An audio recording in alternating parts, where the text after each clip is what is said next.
Hello, Ohio Realtors. My name is Tammy Murphy, your Global Business Alliance Chair for 2024.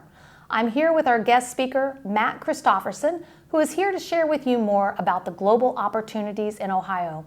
Welcome, Matt. Thanks, Tammy. It's nice to be here. Thanks. Is this your first time coming to Ohio? It actually is. It's my first time in Columbus and the state of Ohio. Wow, well that's wonderful. We're happy that you're here.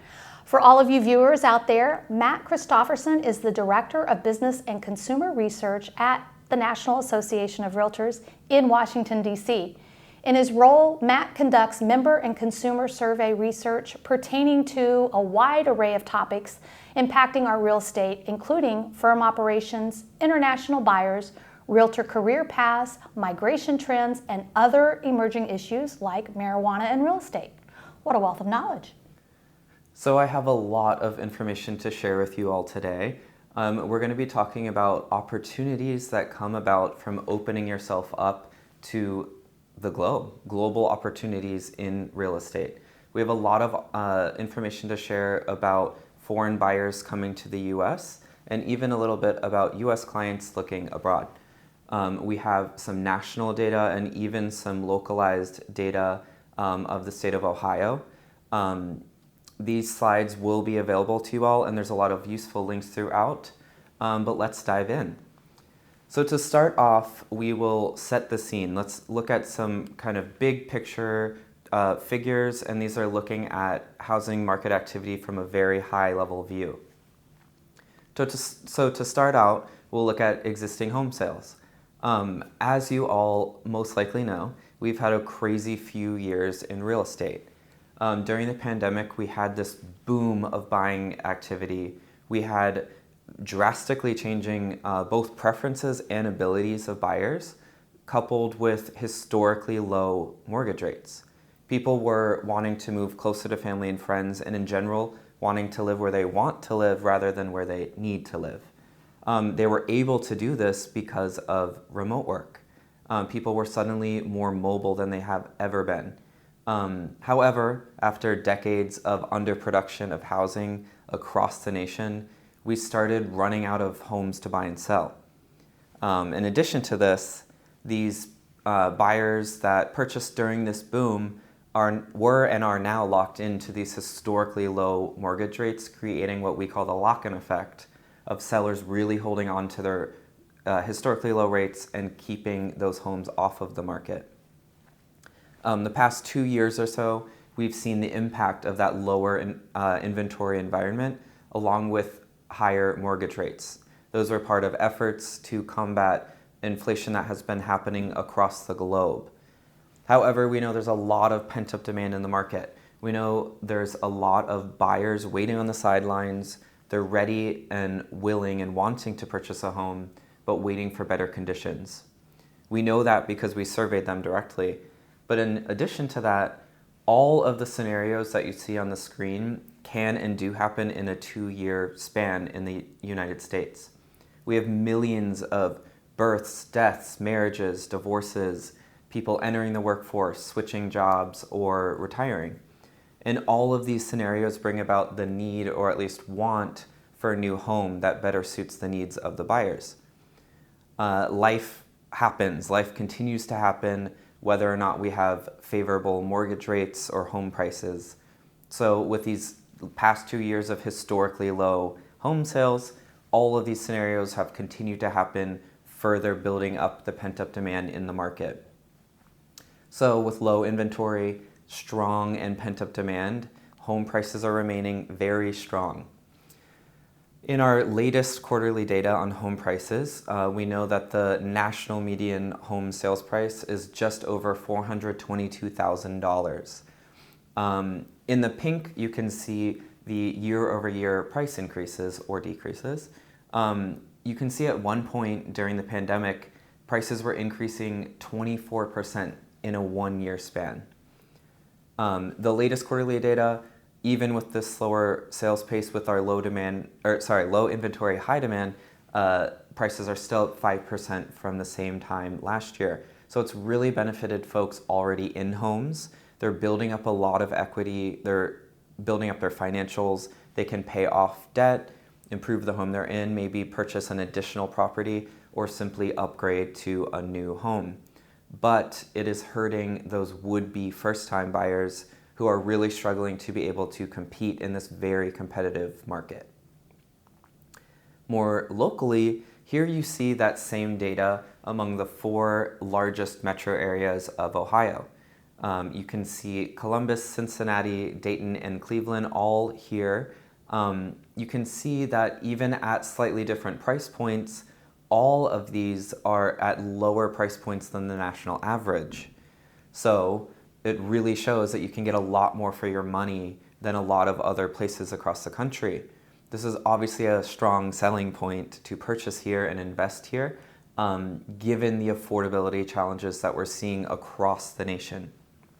So on top of more affordability opportunities here, it's also, as you can see, following that same upward trend of prices. So it's definitely a growing investment as well. I also like to always share this. This is showing the impact of everything that you do. You can see that the real estate industry overall last year contributed almost 16% of your gross state product. On top of that, the sale of just a typical home, so a median priced home in the state of Ohio, has an economic impact of over $76,000. So this occurs whether you're selling to a domestic buyer or a foreign buyer. All of this contributes to your state economy while moving housing forward. So those were just to set the scene of what's been happening and what's continuing to happen across the market. But now we'll get into the beef of what we're here to talk about today, which are global opportunities coming from international clients and transactions. So I'll be sharing with you some information national level and also at the state level. Our national data comes from our international transactions in U.S. residential real estate, a mouthful, a report that we conduct annually.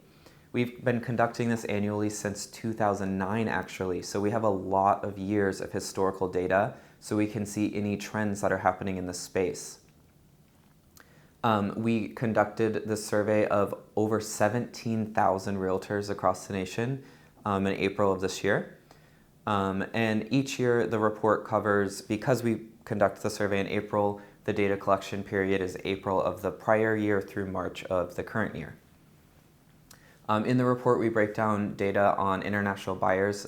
Where are they coming from? Where are they purchasing? And what are their preferences? So what types of properties are they purchasing? How do they intend to use those properties? So we also look at the price points. We look at any differences there and also how they're financing the purchase. We also look at sources of leads because we want to help you all build your business by achieving these opportunities. So we look at where realtors working with foreign clients are finding these opportunities and connecting with those clients.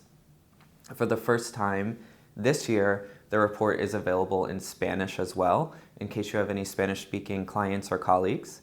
And there's also localized reports available at the state and local levels. Speaking of, your Ohio Realtors commissioned a state-level report this year, which we'll be sharing results from today. Over 1,000 Ohio Realtors took the survey, and over 100 of which worked with an international client during that time. You all have actually received the report every 2 years since 2020, so you also have a few years of historical data to compare to as well. So to start out, we look at some kind of analysis of the global economy and the conditions around the globe that could be impacting these foreign buyers or holding them back. Here we look at monthly foreign tourist arrivals to the US.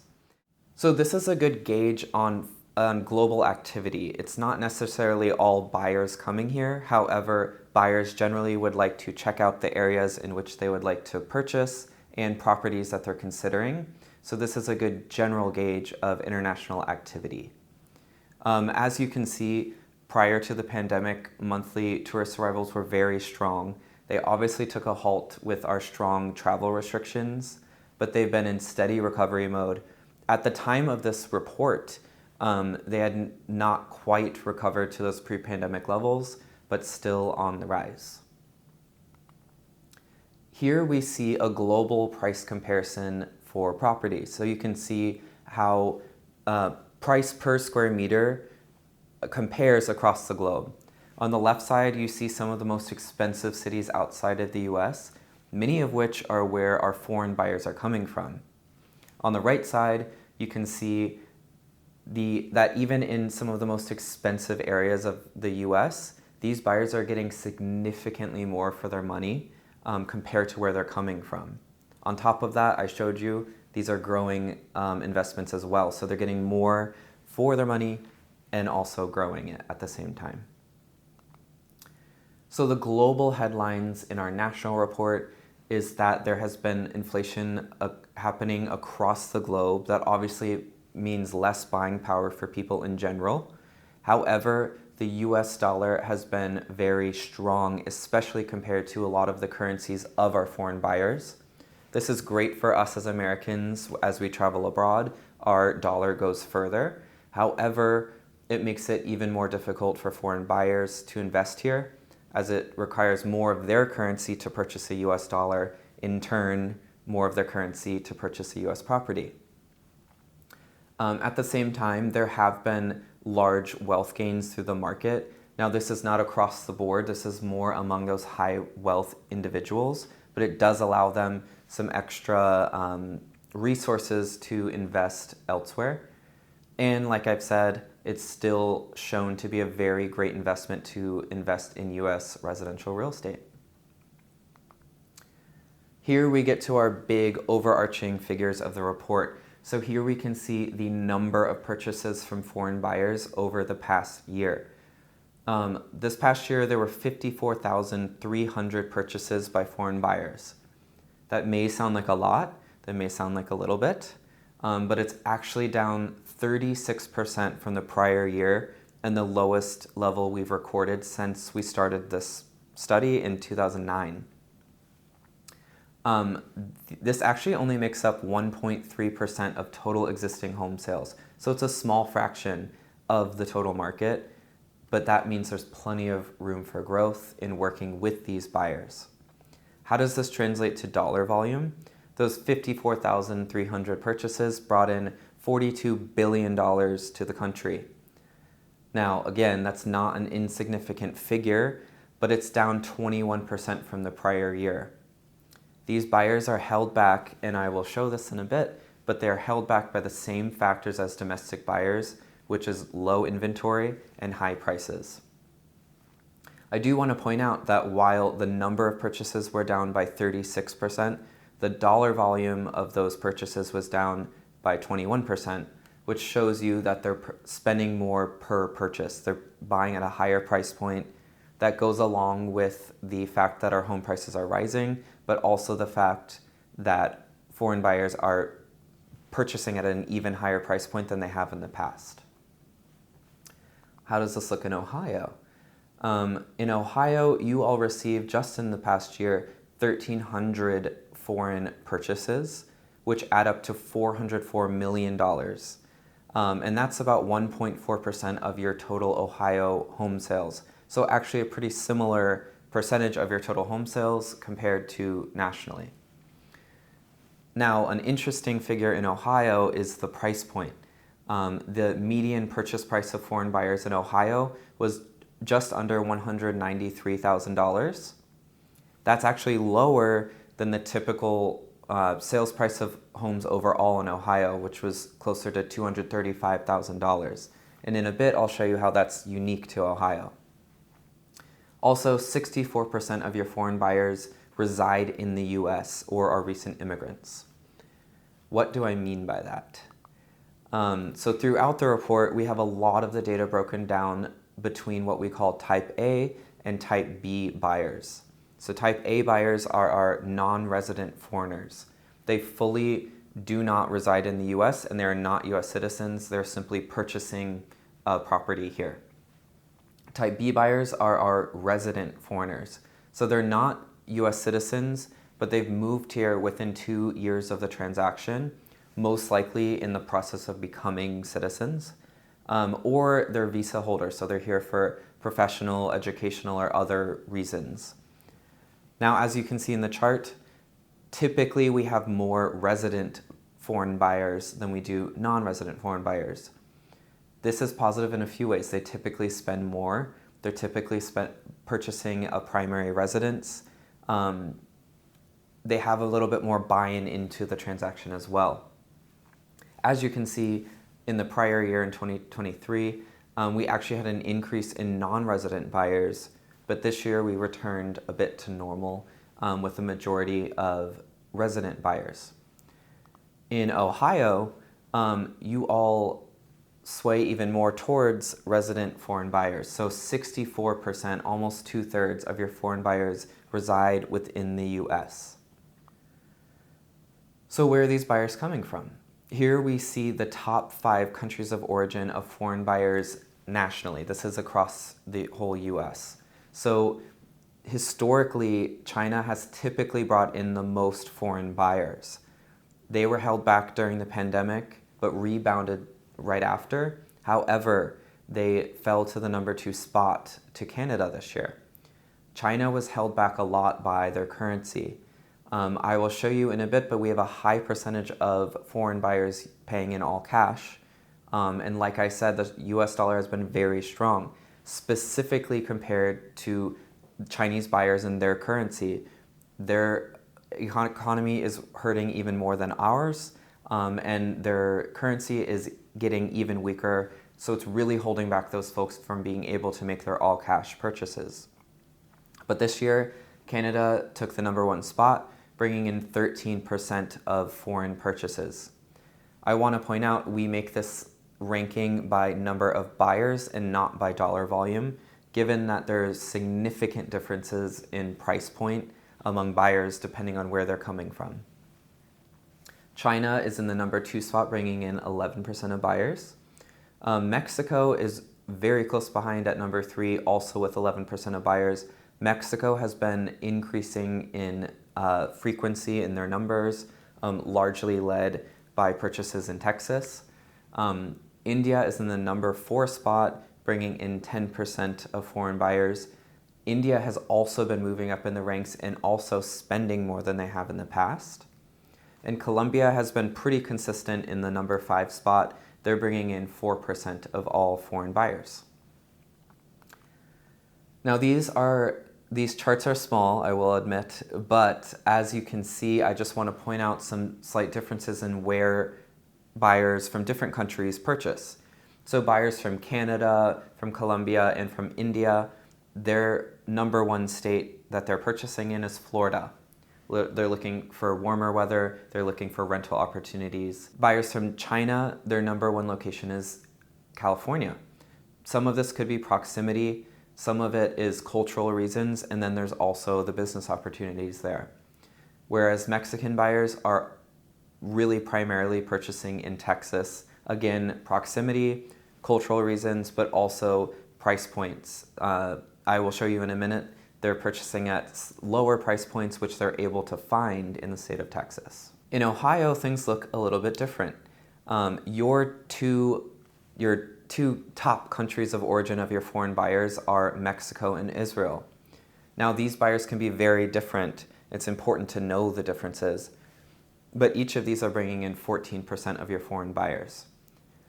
Then you have India bringing in 10% of buyers, and Turkey and Guatemala each bringing in 7% of your buyers. So it's really important to know where the buyers and where the interest is coming from. These are places that you can network, you can build your networks, build your connections, not just to people actively searching for properties now, but people that could be in the future. You can speak with companies in those places that are relocating people to Ohio. Anything to build up that network and get your name out there where the interest is actively coming from now. Now here we see the purchase price of foreign buyers. So you can see foreign buyers in blue and US domestic buyers in the gray. So as you can see, foreign buyers consistently purchase at a higher price point compared to the typical US buyer. However, in this past year, you can see an even more dramatic increase in the price point for foreign buyers. They were at the highest median purchase point that we've seen since starting this study at $475,000. Part of that steep increase is simply higher home prices, but a lot of this too is that there are even more foreign buyers that would like to make a purchase that weren't able to do so. So the ones that were actually able to compete, get into this market, and actually purchase a property were those with more money on hand and those able to purchase at a higher price point. Here we see a little bit of difference, like I mentioned, between type A and type B buyers.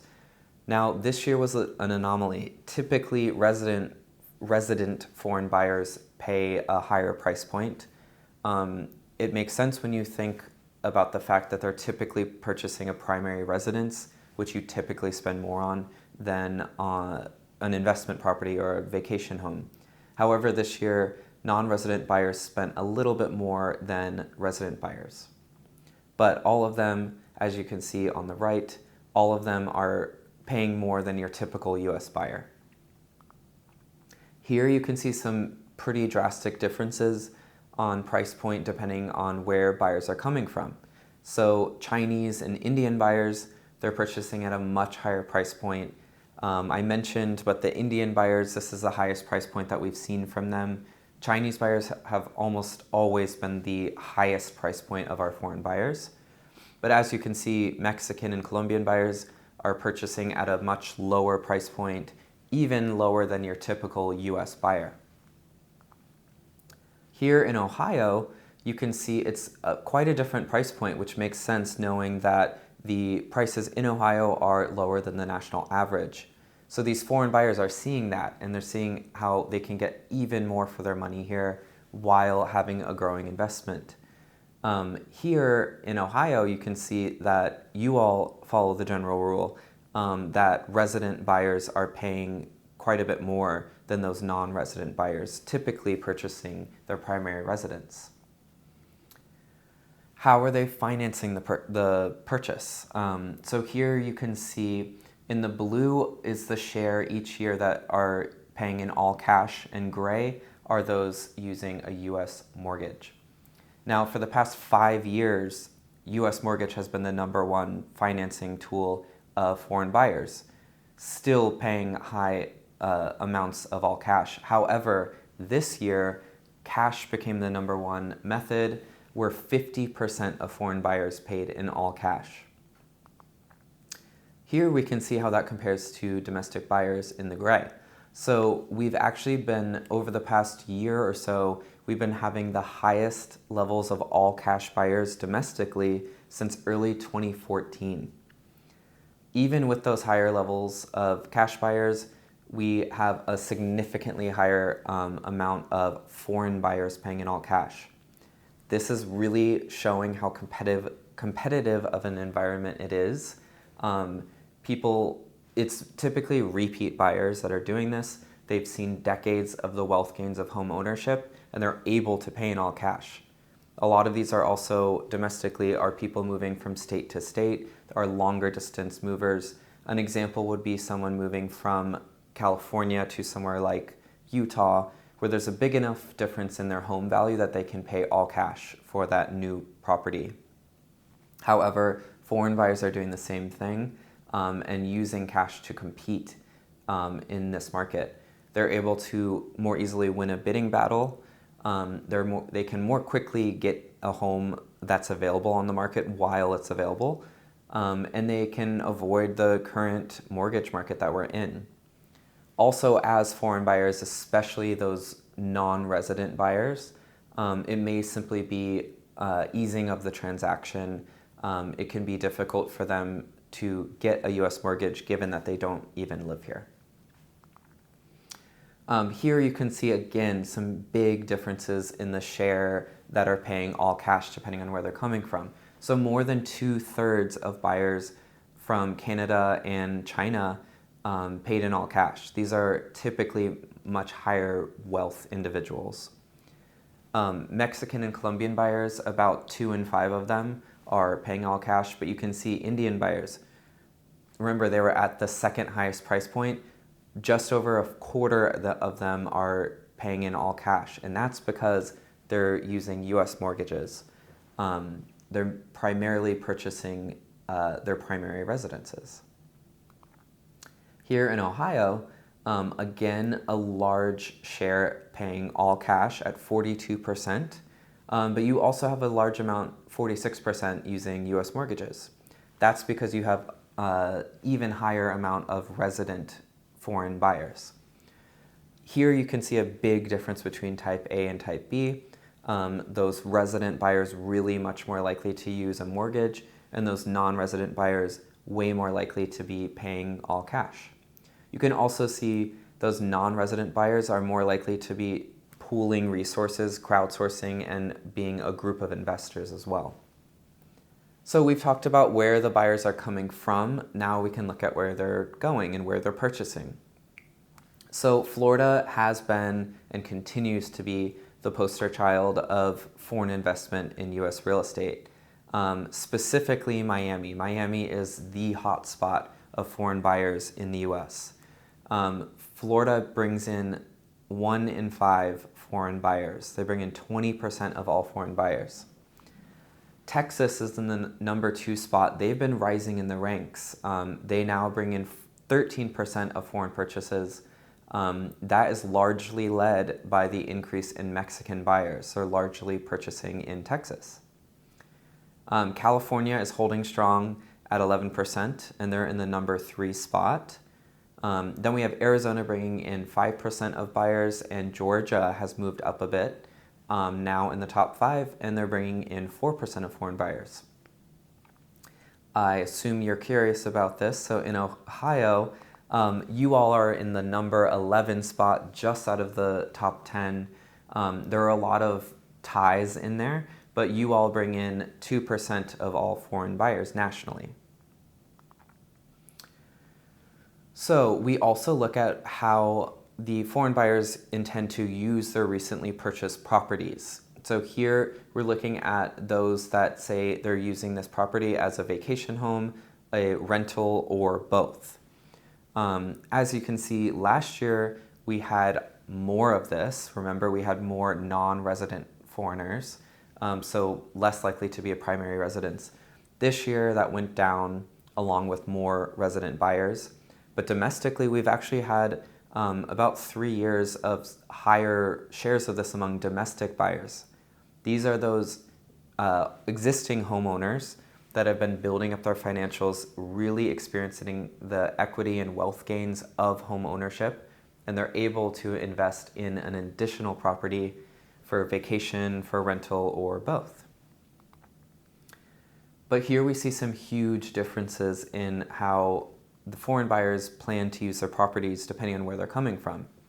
So for Canadian buyers, you can see almost half of them purchased a vacation home, a sole vacation home. They're not even planning to rent this property out. This is a place they want to be able to get to escape the cold and see some sun.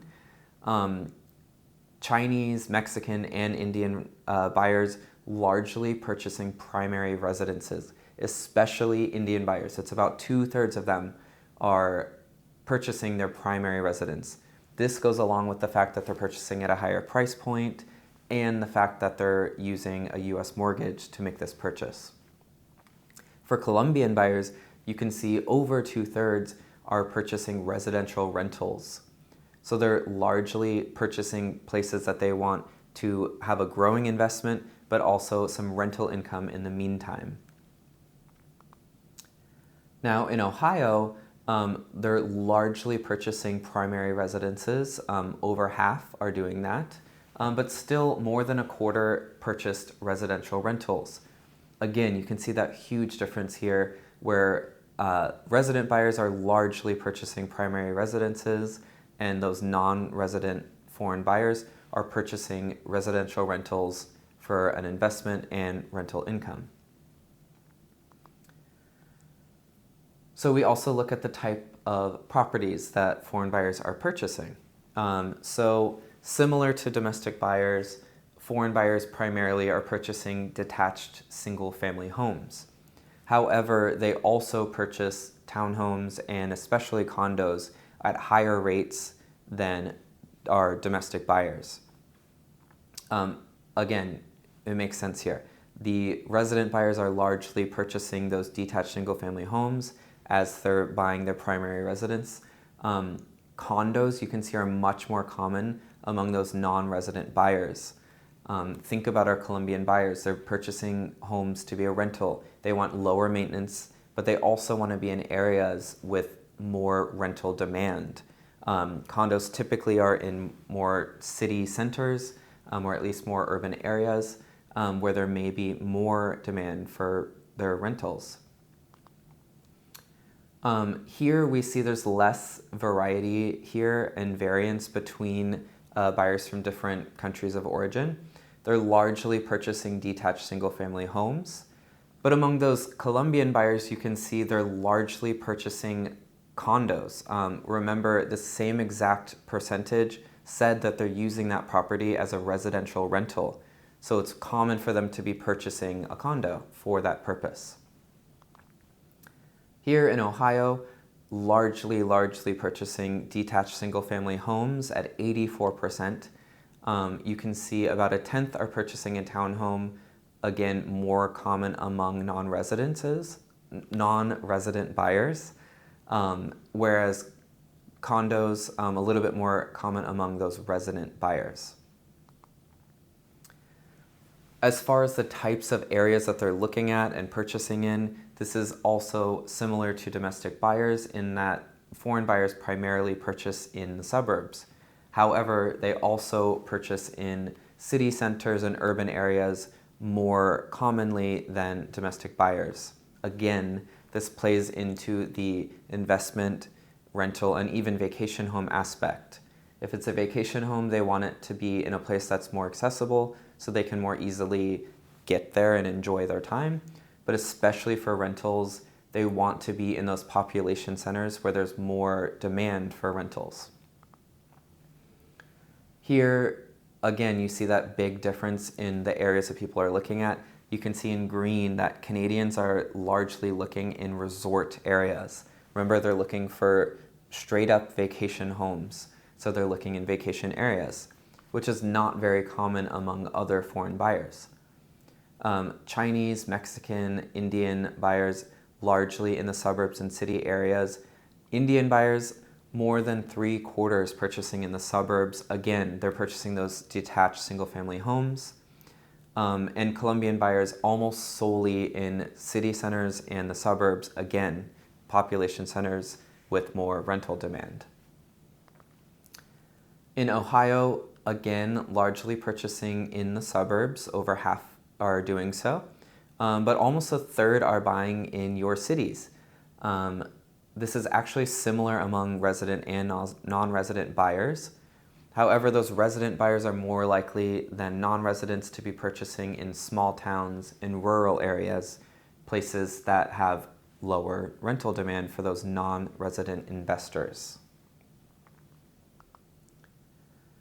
So we've talked about all of the data so far has been among respondents that had a successful foreign buyer, but there are plenty of people that have unsuccessful buyers or don't even work with international clients. So we also measure that. So 14% of respondents this year in Ohio said they worked with an international client during that data collection period. As you can see, that's actually up from the prior year. In 2022, 10% said they were working with a foreign client. Now, it's great to see that improvement, but I see this as plenty of room for more opportunity. There's plenty of buyers out there that can be educated on different types of properties, different areas of Ohio, and Ohio in general, and that need realtors to work with. So this really shows some room for growth. Now, like I said, these are among successful buyers. So there are also plenty of foreign buyers, just like domestic buyers, that are ready, wanting, and willing to purchase in the US, but are unable to do so or decide not to. the top reasons that those unsuccessful buyers did not make a purchase, so they either decided not to or were unable to, the top reason is that they could not find a property. It really leads back to our talks on inventory, our lock-in effect, and our lack of development of housing over many, many years. But right after that is cost of property. So it's really, they're held back by the same factors as domestic buyers, with low inventory and high prices. So we've been talking all about foreign buyers purchasing in the US, but another global opportunity here that we look at are US clients looking at property abroad. The opportunities and the transactions in the business go both ways. As you can see, this year, about 1/10 of our respondents said that they were working with US clients that wanted to search for property abroad. The most common reason that they wanted a property abroad was to use it as both a vacation home and rental, so they can go enjoy it whenever they want and have rental income rented out whenever they're not there. Following that, about 1/4 we're looking for a solely vacation home, and just under 1/5 we're looking at a residential rental, looking for that rental income, or a primary residence. They're saying, I'm out of here, I'm moving abroad. But where are they looking? The top locations that they're searching, Mexico is in that #1 spot. That's followed by Costa Rica, Italy, Colombia, and Spain. Personally, I would accept a property in any of those locations, but like I said, this really shows a lot of opportunity to work with transactions going both ways. Here in Ohio, 3% of Ohio respondents said that they had US clients that were searching abroad. So actually even lower, but again, in my opinion, showing a big area of opportunity and potential growth if you showed people the opportunities for making purchases abroad, diversifying their investments, and even creating rental income, more opportunity. Ohio clients are primarily searching in Canada, the United Kingdom, the Bahamas, Costa Rica, and Argentina. So just like where foreign clients are coming from, this is essential information if you would like to work in these global opportunities. It's really important to know where interest is coming from and going to, where you can set up your referral networks, you can build your network in all of these locations where the interest is happening. Speaking of these opportunities, we also ask realtors where they get their referrals and their leads of these international clients that they're working with. 72% of these leads and referrals come from their own or past clients and their own contacts. Now, this really emphasizes not only the importance of providing great service where you will be recommended afterwards, which we know you all do, but it really emphasizes the importance of establishing, building, growing, and maintaining a strong network, not just locally, but globally. Build up those networks, have your name be top of mind, and build those referral opportunities as well. Now, I'm not part of the NAR global team, but they are fantastic, and they are a great way to build that network, just like I'm saying you all can do. They have a very big global presence. They work on a lot of bilateral partnerships with many other countries. They're really big on raising your professionalism, especially through education. We highly recommend the CIPS designation. That gives you a lot of tools and knowledge of working with international clients and properties. And they're really focused on making you more successful and growing your business with their global network. Speaking of, they have presence in 6 continents, 78 countries. They have over 100 bilateral partners and over 8,000 international realtor members for you to connect with, network with, and create opportunities with. They also have 25 global ambassadors, 6 global coordinators, over 130 global councils in 28 states, one of which is here in Ohio, and over 40 ambassador associations. So again, a huge network of people around the globe to connect with and build your network with. Now we have some questions, I believe, to address from all of this, but thank you for listening to all of this information. Wow, thank you, Matt. That was a lot of information and a lot of research, I'm sure, went into that. We have a few questions that we wanted to go ahead, that were submitted ahead of time, so let's go ahead and dive into them. The first question we had was, how can Ohio realtors capitalize on the fact that 58% of those international leads come from personal contacts or business contacts? So it really emphasizes the importance of networking and setting up referral networks. That's why we provide the research that we do, is that you're not just shooting into the abyss. You know exactly where to target and where to network, and we have that set up through NAR Global. That's fantastic. Our next question is from a national perspective. What are some strategies on being able to implement further engagement with top foreign buyer countries, such as Israel, Mexico, and India that you named? And are there any specific outreach efforts that are targeting those markets? Yeah, so those markets do have a presence with NAR Global. This is like an infomercial for them. But there's plenty of opportunity there. There's networking, and there's even opportunities to go there to build your presence and put your face out there. Nice. With 42% of the foreign buyers paying in cash, I mean, that's a pretty phenomenal statistic. Are there any opportunities to streamline cash transactions? And are there any challenges in processing those cash deals that need to be addressed? As far as I know, there are not ways to streamline it even more. That's essentially why they pay in cash, is because it streamlines the process. There's less steps in the process involved than there would be with a mortgage. And that's what allows them to really get into this very competitive market that we're in.